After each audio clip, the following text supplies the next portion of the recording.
In the 6th century BC, on the Greek island of Samos, the famed mathematician Pythagoras led a school of thought that married philosophy, mathematics, music, and of course geometry.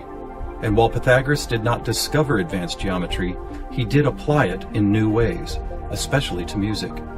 For instance, he noticed that when a tauten string was plucked, it would create a tone. And when that string was divided in half, it would make the same tone only twice as high in pitch. Pythagoras then came up with numerical ratios based on harmonic fifths, and this led to the creation of the musical scale found at the root of most modern music.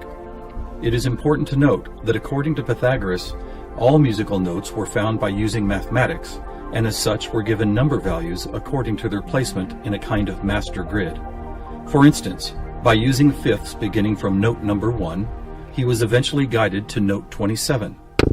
And to find the same note twice as high in pitch, he simply kept doubling it to 54, 108, 216, 432, and so on up the scale.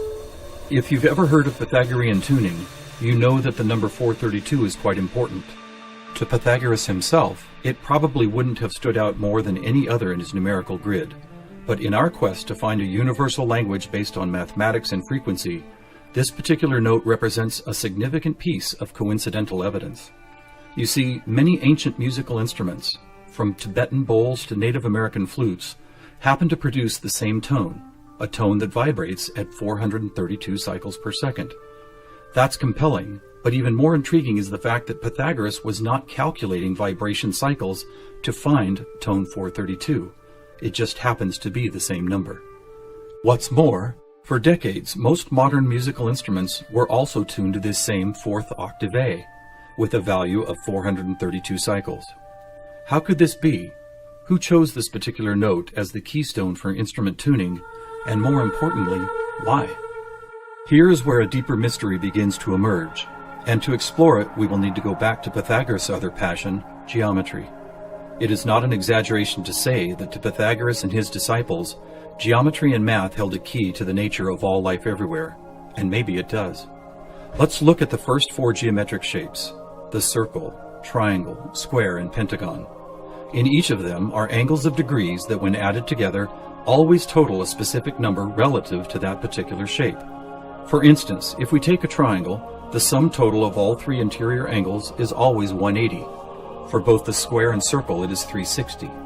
For a pentagon, it is 540.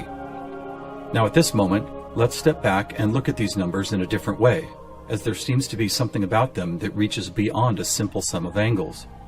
Did you notice that they happen to be in the same numerical neighborhood as tone 432?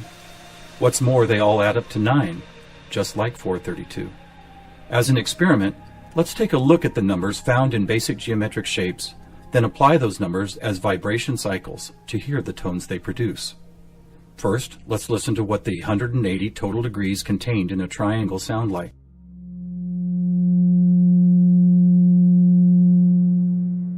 And here's a squares and circles 360 in cycles per second.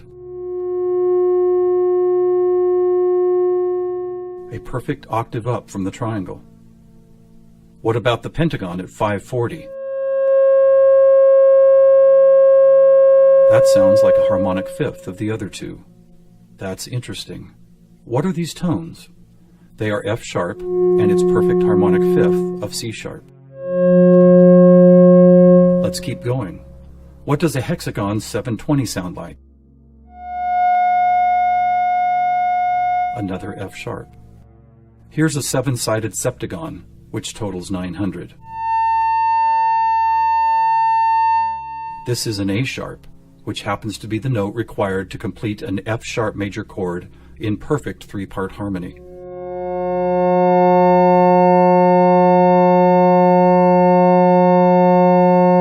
And finally the octagon, where we get 1080, another C sharp.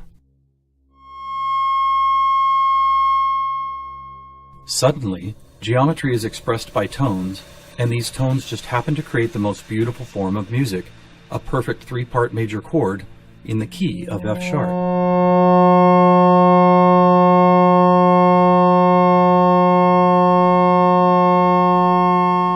To the famous philosopher and mathematician Plato, the answer would have been a resounding yes, for it is Plato who advanced the study of two-dimensional geometry into three-dimensional geometry, and who began to recognize that nature, whether expressed as a tone, the petal design of a flower, or the spiraling design of a seashell, seemed to follow a 3D mathematical pattern.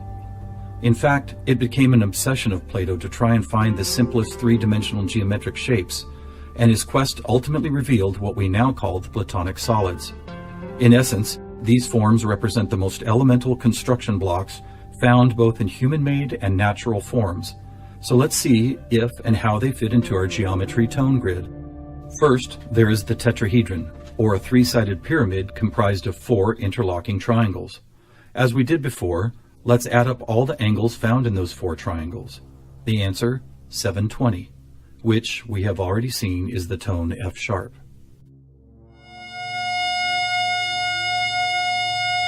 Next we have the cube, whose 6 360-degree squares totals 2160. What does it sound like?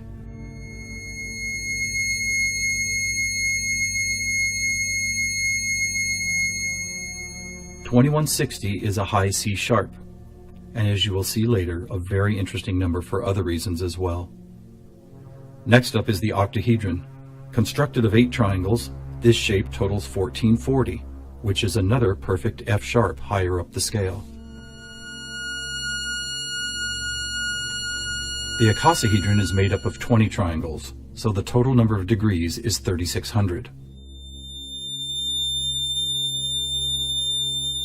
As a tone, 3600 vibration cycles create the A sharp needed to complete yet another F sharp major chord that sounds like this.